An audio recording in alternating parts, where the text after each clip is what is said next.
warahmatullahi wabarakatuh.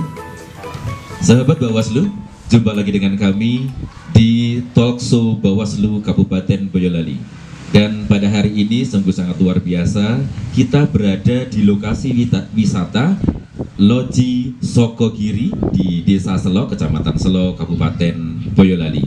Mungkin sahabat Bawaslu bisa melihat bahwa di belakang kita ada view Gunung Merapi yang menjadi kebanggaan dari Kabupaten Boyolali.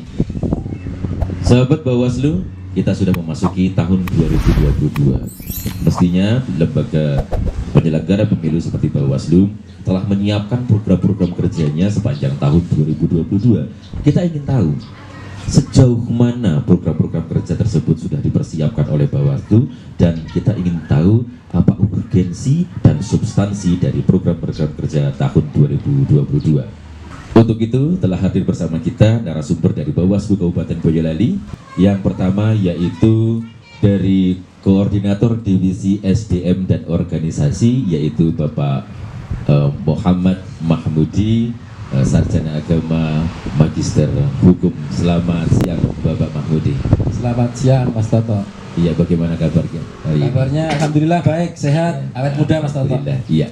Yang kedua yaitu dari Koordinator Divisi Hukum, Humas dan Data Informasi, Bapak Widodo, Sarjana Hukum, Magister Hukum. Selamat siang Bapak Widodo. Selamat siang Mas Toto, selamat siang Pak Mahmudi. Siang Pak Toto. Bagaimana kabarnya hari ini? Alhamdulillah, walaupun situasi seperti ini tapi masih diberi kesehatan. Iya. Dan kebahagiaan.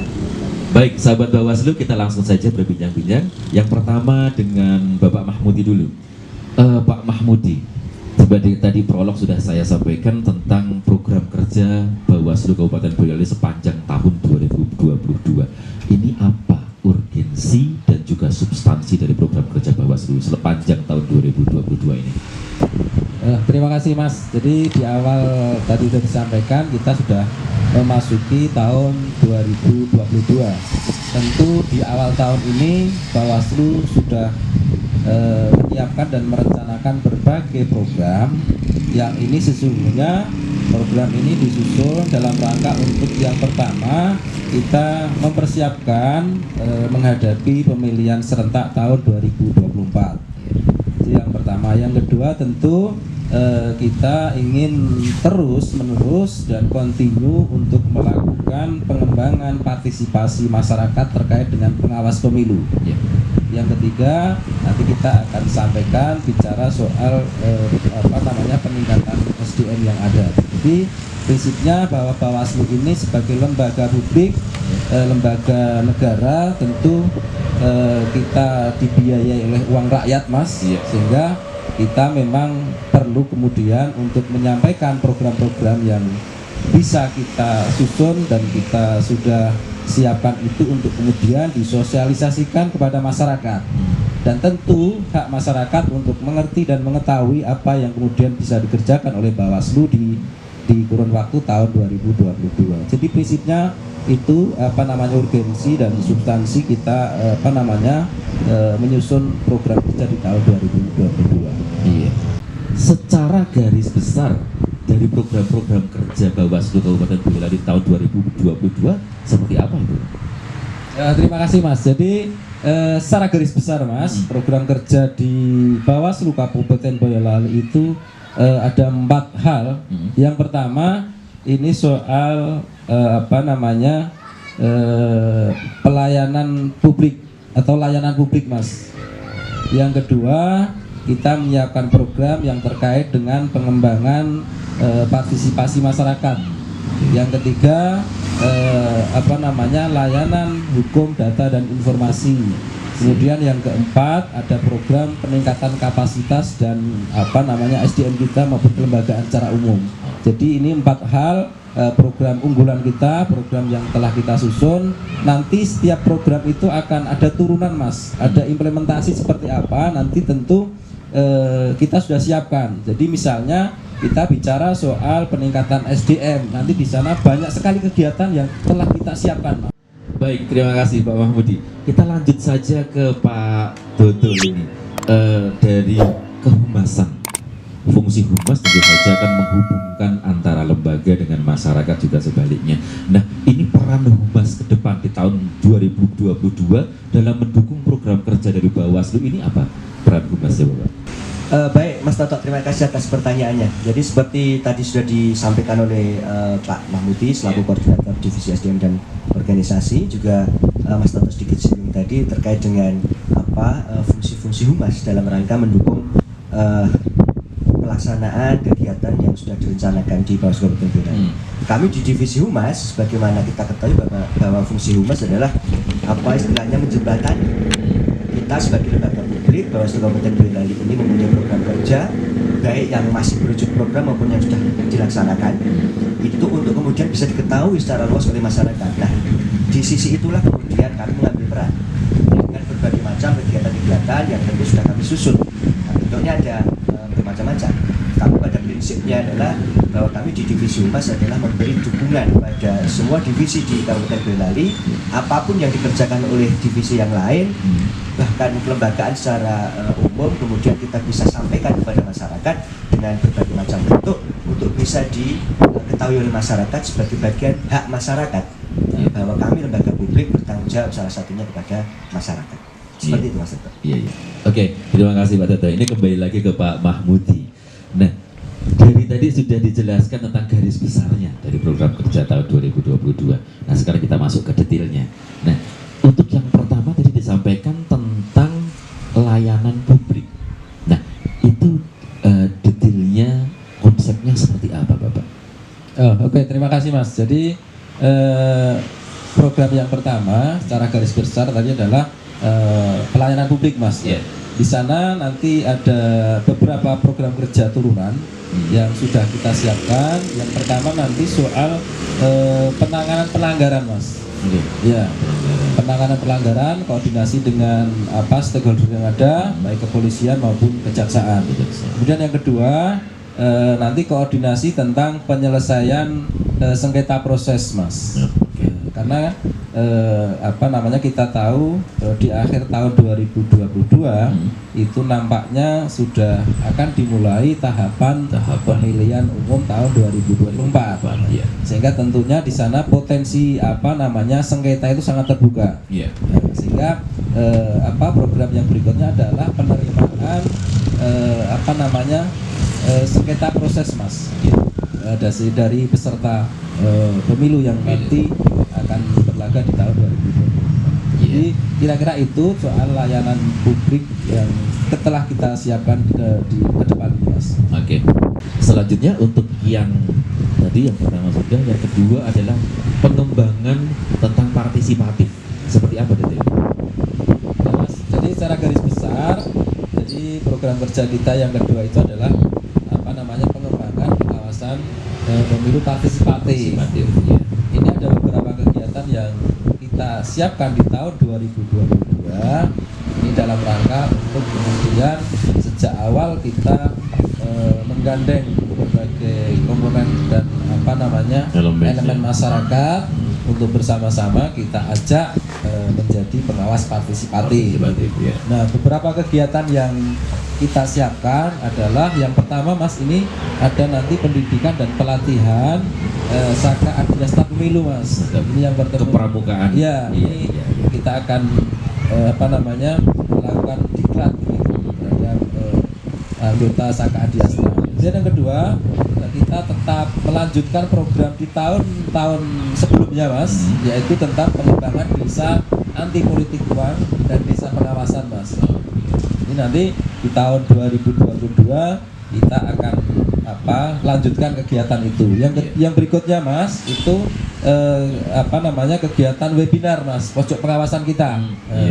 Kita nanti akan mengundang narasumber yang sangat berkompeten di dalam bersama-sama kita melakukan mensosialisasikan partisipasi masyarakat atau pengawas partisipatif ini. Yang berikutnya nanti ada kegiatan MOU dengan Fakultas Hukum UB, Mas. Ini kita rencanakan di tahun 2022 gitu. Kemudian ada kegiatan Sambang Sedulur, Mas. Ini kegiatan yang memang original, ini kegiatan muncul dari Bawaslu Kabupaten Boyolali, ya, Sambang Sedulur. Kemudian ada Ghost to School dan lain sebagainya, Mas. Jadi ini beberapa kegiatan apa yang kita rencanakan di tahun 2022 terkait dengan pengembangan pemilu partisipatif. Begitu, Mas Toto. Oke, jadi dari satu sisi saja tentang pengembangan partisipatif itu sudah terlalu banyak itu. Betul, Mas. Setahun Ya, penuh gitu ya. Ya, karena core-nya pengawas pemilu itu adalah memang di tahun-tahun sebelum ada tahapan seperti ini bagaimana kemudian kita mengembangkan partisipasi masyarakat, Mas. Iya. Nah, menyambung dari Pak Mahmud tadi tentang Saka Adiasta ini. Sejak tahun 2021 ini sahabat Bawaslu dan kita semua sudah sering mendengar. Nah, sejauh mana ini detil dari perjalanan Saka Adiasta sampai hari ini, Bapak, dan apa rencana ke depannya? Baik Mas Toto, jadi terkait dengan salah satu program di Bawaslu Provinsi Jawa Tengah yang dalam hal ini tentu juga turunannya di Bawaslu Kabupaten Boyolali, kami memang sudah berhasil membentuk Saka Adiasta. Ada beberapa kegiatan yang sudah kita laksanakan. Yang pertama adalah sosialisasi awal kepada calon peserta didik yang sudah dilakukan jauh-jauh hari, bahkan sudah hampir 1 tahun yang lalu kita lakukan. Kemudian setelah itu kami berhasil membentuk susunan Mabisaka dan Mabisaka dan seluruh unsur pimpinan Saka juga sudah berhasil dilantik pada tanggal 18 September tahun 2021. Nah, setelah itu kegiatannya adalah rekrutmen dan pembentukan Dewan Saka. Karena mengingat waktu dan kondisi pandemi yang seperti ini, tentu kita membatasi banyaknya pertemuan secara tatap muka, maka kemudian kegiatan itu kita gabung secara simultan dan ternyata berhasil. Bahkan pada saat ini kami masih membuka kepada peserta didik, utamanya dari ambalan-ambalan yang ada di Kabupaten Boyolali, khususnya untuk jenjang SMA dan SMK, teman-teman penegak Bantara dan Laksana serta Pandega untuk bergabung dengan kami menjadi anggota Saka Adiasta. Dan nanti pada pertemuan pertama yang kami rencanakan sekitar minggu ketiga bulan Maret itu akan sekaligus pelantikan Dewan Saka. Nah, seluruh anggota baik Dewan Saka maupun nanti peserta Saka Adiasta pemilu itu adalah rekan-rekan kita yang terdiri dari para penegak Bantara, Laksana dan juga Pandega, yaitu teman-teman yang sekitar kelas 2 SMA sampai teman-teman masih kuliah, sehingga mereka adalah teman-teman kita yang masih fresh. Kemudian akan kita beri pendidikan terkait dengan kepramukaan dan kepemiluan. Oke. Sejauh ini tanggapan dari anggota-anggota pramuka di Boyolali bagaimana? Antusiasi mereka? Antusiasmenya bisa kami katakan luar biasa. Jadi pas kegiatan pertama kami itu mengundang dari perwakilan gugus depan untuk kemudian kita ajak bergabung sebagai anggota Saka yang inti. Itu kami mengundang ada sekitar 20 ambalan di gugus depan Kabupaten Boyolali itu, dan seluruhnya hadir. Dan mereka sangat antusias, mereka kemudian bermusyawarah, bahkan sudah berhasil membentuk melalui pemilihan secara aklamasi itu pembentukan Dewan Saka Adiasta. Jadi sangat antusias dan ini tentu menggembirakan bagi kita semua. Oke, Pak Toto, untuk Saka Adiasta sendiri itu kan ada beberapa grida itu. Nah, bisa dijelaskan itu grida dari Saka Adiasta dan langkah kedepannya itu apa kegiatan-kegiatannya? Baik, sesuai dengan SK yang dikeluarkan oleh Kuarnas bahwa Saka Adiasta pemilu itu juga menjadi 3 gereja. Pertama ada gereja pencegahan, kemudian yang kedua ada gereja pengawasan, dan yang ketiga adalah gereja penanganan pelanggaran. Nah, gereja ini sebenarnya merupakan kanal atau saluran untuk kemudian mempelajari hal-hal terkait dengan teknis pengawasan pemilu. Karena sebagaimana kita tahu berdasarkan perundang-undangan kita mempunyai peran-peran itu, ada peran pengawasan, ada peran pencegahan, kemudian ada peran penanganan pelanggaran. Nah, nanti adik-adik, kawan-kawan kami yang menjadi anggota Saka Adiasta ini ketika melakukan kegiatan pelatihan yang secara rutin akan kita gelar, yang kalau berdasarkan rencana kerja kita Pak Mobi ya, itu akan kita gelar setiap 2 minggu sekali. Itu nanti akan kita belajar. Yang pertama tentu terkait dengan teknik kepramukaan. Teknik kepramukaan yang akan mengisi tentu bukan kita, tetapi kami bekerja sama karena memang Saka Adiasta juga di bawah naungan Kuartir Cabang Kabupaten Boyolali. Betul. Nanti dari pengurus Saka Adiasta yang dari unsur Kuarca Boyolali lah yang akan mengampu untuk tekpram, teknik pramukaan. Nah, kami tugasnya yang kemudian berbagi divisi ini akan memberi materi terkait dengan gereja-gereja pengawasan pemilu. Iya. Itu nanti harapannya setelah kemudian sudah ditetapkan menjadi anggota Saka, sudah ada pengukuhan, kemudian juga selalu berkegiatan, harapannya nanti ke depan seluruh peserta Saka Adiasta ini memahami terkait dengan kepengawasan pemilu. Harapannya nanti pada waktunya ketika ada event-event pemilu bisa menjadi pengawas partisipatif. Selain dari itu sebenarnya target jangka panjang karena Pramuka itu merupakan salah satu lembaga pendidikan non formal sebenarnya yang dilakukan di luar ruangan dengan riang gembira seperti itu, maka harapannya setelah kemudian mereka mengetahui terkait dengan kepengawasan pemilu, ada jiwa, ada keinginan, ada cita-cita ke depan untuk ikut serta ketika dewasa nanti juga terlibat dalam kepengawasan pemilu, baik secara formal ikut menjadi pengawas pemilu maupun kemudian secara informal sebagai pengawas pemilu partisipatif. Ini bagian dari pengkaderan sebenarnya yang harapannya nanti akan muncul bibit-bibit baru para penyelenggara pemilu, khususnya para pengawas pemilu di Kabupaten Boyolali yang kompeten. Seperti itu. Baik, ya Pak. Baik, untuk Pak Mahmudi ini, tadi Pak Mahmudi kan sebagai koordinator divisi SDM dan organisasi Bawaslu Kabupaten Boyolali. Betul, Mas. Nah, sepanjang tahun 2022 ini kira-kira program kerjanya apa Bapak?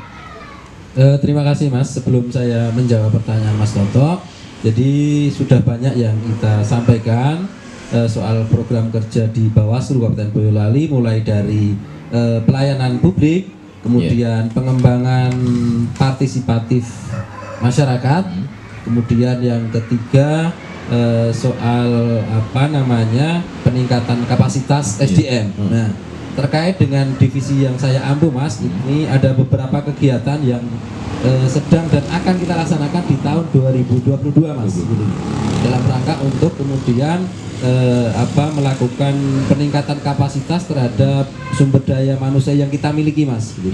Jadi ada beberapa kegiatan yang akan kita kerjakan di tahun 2022, yaitu melalui berbagai pelatihan Mas.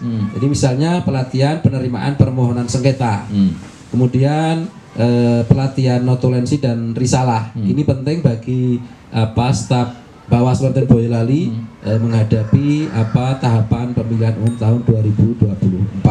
Kemudian kita juga melakukan pelatihan pembuatan video dan penulisan berita Mas. Penulisan berita. Itu juga penting bagi eksistensi Bawaslu gitu. Kemudian berikutnya ada pelatihan tentang pengelolaan kearsipan Mas. Ini juga nanti kita akan laksanakan di tahun 2022. Di samping itu banyak kegiatan-kegiatan yang akan kita siapkan, baik itu yang bersumber dari anggaran maupun kegiatan-kegiatan yang non anggaran Mas. Jadi pada prinsipnya kalau boleh saya sampaikan, di Bawaslu Boyolali itu ada sekitar 48 kegiatan Mas. 48 kegiatan. Ya, 48 kegiatan yang 60% itu kegiatan-kegiatan ini berjalan atau kita programkan melalui non anggaran Mas. Jadi tidak melalui anggaran. Jadi sekitar 40% saja yang kemudian kegiatan-kegiatan Bawaslu ini didanai oleh anggaran negara. Begitu Mas Toto. Iya. Baik, terima kasih Pak Mahmudi. Nah, kalau selanjutnya kan di divisi di Bawaslu ini kan ada berbagai macam divisi, dan ada juga di Pak Toto ini adalah koordif dari hukum, humas, dan data informasi. Seperti apa detailnya? Baik Mas Toto, terima kasih atas pertanyaannya. Jadi terkait dengan divisi hukum, humas, data, dan informasi, perlu kami sampaikan kepada sahabat Bawaslu semuanya bahwa kami itu sudah menyiapkan ada 10 program kegiatan. Baik yang tadi sudah disampaikan oleh Pak Koordinator SDM, ada yang kegiatannya berbasis anggaran, artinya kemudian ini turunan dari kegiatan Bawaslu Republik Indonesia dan Bawaslu Provinsi, maupun kegiatan inovasi di Bawaslu Kabupaten Boyolali yang tentu tidak berbasis anggaran. Nah, kegiatan-kegiatan apa saja ini perlu kami sampaikan. Yang pertama adalah kegiatan pengelolaan layanan hukum. Ini merupakan kegiatan yang didanai dari Bawaslu Republik Indonesia, dan kegiatannya ini meliputi terkait peningkatan layanan hukum, karena bagaimanapun kita tahu bahwa Bawaslu merupakan lembaga pengawas yang tentu erat kaitannya tentang permasalahan-permasalahan hukum. Yeah. Kemudian yang kedua ada pembuatan iklan layanan masyarakat. Ini program dari kita Bawaslu Kabupaten Boyolali, merupakan inovasi di kegiatan kehumasan untuk memberikan informasi kepada masyarakat terkait dengan kegiatan tertentu. Ini iklan layanan masyarakat atau yang biasa kita sebut dengan ILM. Yeah. Para talentnya itu kita ambil dari teman-teman kita semua, baik pimpinan, kemudian juga teman-teman staf di Bawaslu Kabupaten Boyolali. Kemudian yang ketiga, kita ada kegiatan bedah buletin Bawaslu Kabupaten Boyolali. Ini rutin kita lakukan sebagaimana sudah kita lakukan di tahun-tahun sebelumnya, bahwa kita mentargetkan 2 kali penerbitan buletin Bawaslu Kabupaten Boyolali, sehingga seluruh kegiatan Bawaslu Kabupaten Boyolali ini bisa terekam, kemudian juga tersusun di dalam satu buletin yang kemudian kita share kepada masyarakat. Kemudian yang selanjutnya ada kegiatan sosialisasi peraturan dan non peraturan Bawaslu Kabupaten Boyolali. Ini kegiatan inovasi yang tiap hari kami lakukan kepada masyarakat melalui media sosial kita. Kalau sahabat Bawaslu mengikuti akun media sosial kami, setiap hari tanpa kecuali hari libur ya, itu kami ada kolom namanya belajar hukum pemilu di Kabupaten Boyolali. Ini sengaja kami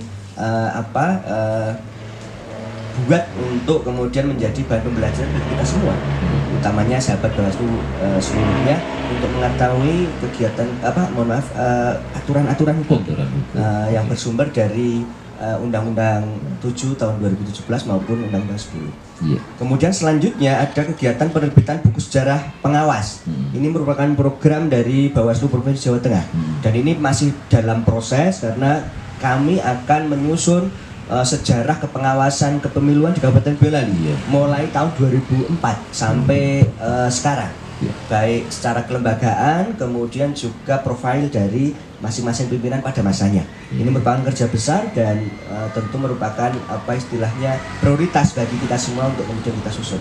Waktunya itu sampai bulan Juni yang nanti insya Allah akan kita launching penerbitan bukunya, dan ini masih dalam proses pembuatan. Kemudian yang selanjutnya adalah kegiatan webinar, talkshow dan podcast seperti pada hari ini.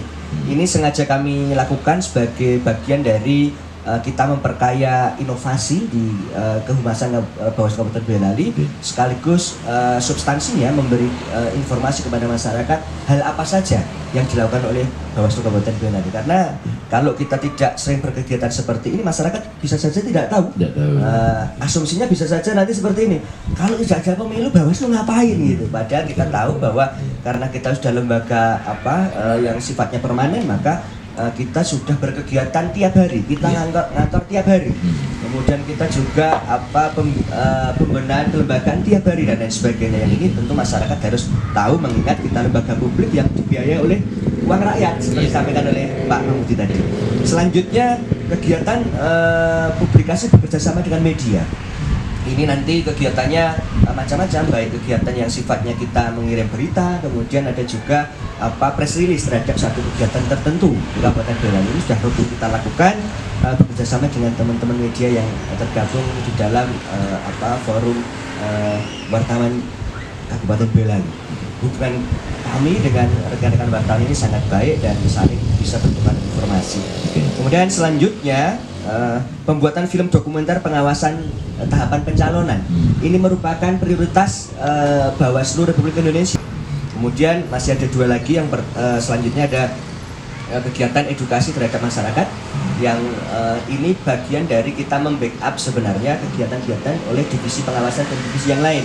Misalnya publikasi terkait dengan kegiatan desa anti politik uang, tadi sudah disampaikan oleh Pak Ketua SDM. Kemudian ada publikasi desa pengawasan, kemudian juga publikasi kegiatan kesakaan, Saka Diasta dan lain-lain yang nanti kemasannya sambil kita jalan nanti akan kita temukan formulanya, karena bisa saja nanti pada perjalanannya 1 tahun ini muncul ide-ide baru terkait dengan inovasi kegiatan.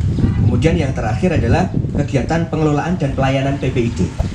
Sahabat Bawaslu yang berbahagia, kita tahu bahwa lembaga publik salah satunya Bawaslu itu mempunyai kewajiban untuk menyajikan data, untuk menyajikan informasi ya terkait dengan apa-apa yang ada, dokumen apa saja yang ada di Bawaslu kaitannya tentang kegiatan kepengawasan.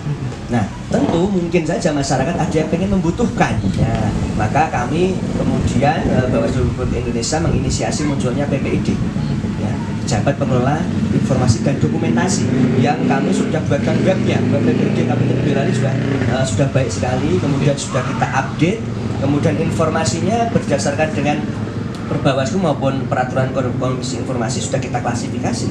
Bagi informasi yang tidak masuk di dalam klasifikasi informasi dikecualikan, maka seluruhnya bisa dimintakan untuk menjadi informasi yang dibutuhkan oleh masyarakat. Nah, itu ada prosedurnya. Kami juga ada layanan permohonan informasi PPID di kantor Bawaslu Kabupaten Boyolali maupun melalui web di PPID Kabupaten Boyolali. Baik Pak Widodo dan juga Pak Mahmudi, luar biasa sekali perbincangan kita pada hari ini. Namun waktu jualah yang harus memisahkan kita, dan insya Allah kita akan lanjutkan pada kesempatan yang akan datang. Nah, namun sebelum kita akhiri pertemuan ini, saya butuh satu closing speech mungkin dari Pak Mahmudi dulu, nanti dilanjutkan dengan Pak Widodo. Terima kasih Mas Toto. Jadi di akhir diskusi kita pada pagi hari ini kami sudah sampaikan secara detail program-program kerja di tahun 2022 yang akan dikerjakan oleh Bawaslu.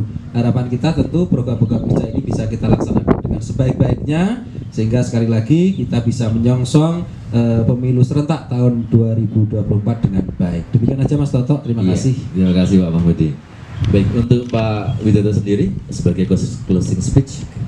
Baik Mas, terima kasih. Jadi untuk mengakhiri diskusi kita pada pagi yang sangat cerah dan berbahagia ini, kami dari Bawaslu Kabupaten Boyolali, khususnya kami yang menjadi koordinator divisi hukum, humas dan data informasi, menyampaikan bahwa kami siap kegiatan Bawaslu bisa tampilkan, kita bisa sampaikan informasi yang kepada masyarakat, tentu dengan inovasi-inovasi yang tetap menarik sehingga masyarakat tertarik untuk mengikuti seluruh kegiatan di Bawaslu Kabupaten Boyolali. Harapannya nanti muncul satu keinginan, semangat untuk ikut berpartisipasi di dalam ikut mengawasi seluruh proses tahapan pemilu serentak tahun 2024 dari seluruh lapisan masyarakat Kabupaten Boyolali, sehingga bisa melahirkan satu proses demokrasi yang berintegritas. Demikian Mr.